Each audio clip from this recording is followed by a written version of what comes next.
Halo semuanya, perkenalkan nama saya Florentina Suciani Jampur dengan NIM 2303050016 kelas A semester 3.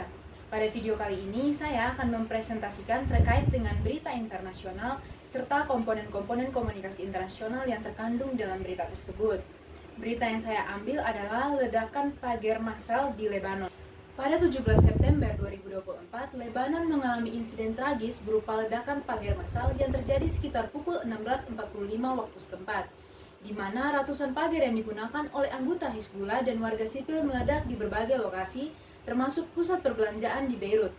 Awalnya dilaporkan 9 orang tewas dan sekitar 2.800 lainnya terluka, tetapi jumlah korban terus meningkat hingga mencapai 37 orang tewas akibat 2 gelombang ledakan. Penyebab pasti dari insiden ini belum terkonfirmasi, namun ada spekulasi bahwa Israel mungkin telah menanam bahan peledak di dalam pagar tersebut, yang membuat Hizbullah menuduh Israel sebagai pelaku utama dan menganggapnya sebagai pembunuhan massal. Insiden ini menyebabkan krisis kemanusiaan dan rumah sakit kewalahan menangani jumlah korban yang banyak, serta memicu reaksi internasional termasuk kecaman dari Rusia dan Iran. Ledakan ini memperburuk ketegangan antara Hizbullah dan Israel, serta mempengaruhi stabilitas kawasan serta secara keseluruhan. Komponen-komponen dari komunikasi internasional. Yang pertama ada komunikator.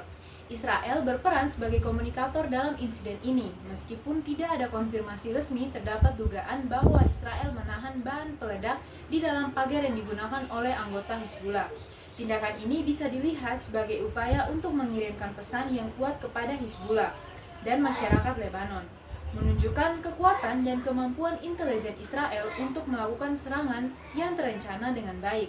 Selain itu, Hizbullah sendiri juga berfungsi sebagai komunikator ketika mereka menuduh Israel sebagai pelaku utama dari ledakan tersebut, berusaha untuk mengarahkan perhatian publik dan internasional terhadap tindakan yang mereka anggap sebagai agresi.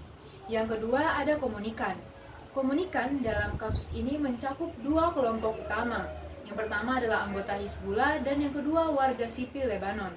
Pagar-pagar yang meledak digunakan oleh anggota Hizbullah yang merupakan organisasi militan dan politik di Lebanon, serta oleh warga sipil yang mungkin tidak terlihat dalam konflik tersebut.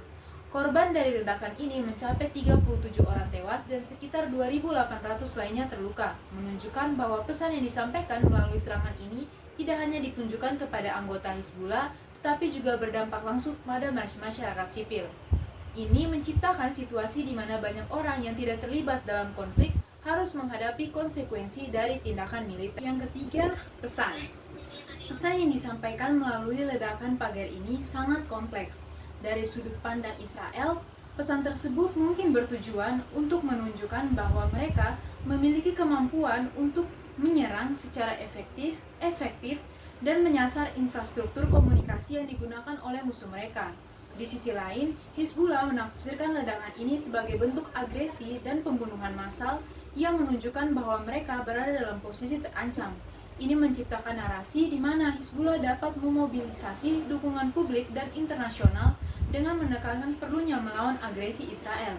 Pesan tersebut juga dapat dilihat sebagai sinyal bagi masyarakat internasional tentang ketegangan yang terus meningkat antara Israel dan kelompok-kelompok bersenjata di Lebanon.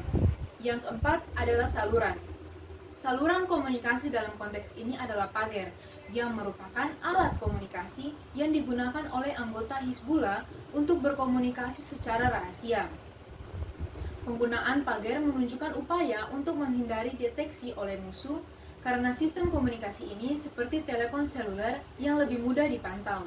Namun, ledakan ini menunjukkan bahwa saluran komunikasi yang dianggap aman dapat menjadi target serangan. Dengan menanam bahan peledak di dalam pagar, Israel menggunakan saluran tersebut untuk menyampaikan pesan secara langsung kepada komunikan. Yang kelima adalah efek. Efek dari ledakan pagar massal ini sangat signifikan dan multidimensi. Pertama, insiden ini menyebabkan krisis kemanusiaan di Lebanon, dengan rumah sakit kewalahan menangani jumlah korban yang begitu banyak. Banyak pasien dirawat di tempat parkir rumah sakit karena keterbatasan ruang, menciptakan situasi darurat media yang serius. Kedua, insiden ini memperburuk ketegangan antara Israel dan Hizbullah dengan kemungkinan balasan dari Hizbullah terhadap serangan tersebut. Ketiga, reaksi internasional muncul dengan Rusia dan Iran mengecam tindakan Israel dan menyatakan bahwa mereka akan bertanggung jawab atas konsekuensi serangan tersebut. Ini dapat memperburuk ketegangan regional dan memicu konflik lebih lanjut. Sekian presentasi dari saya. Terima kasih.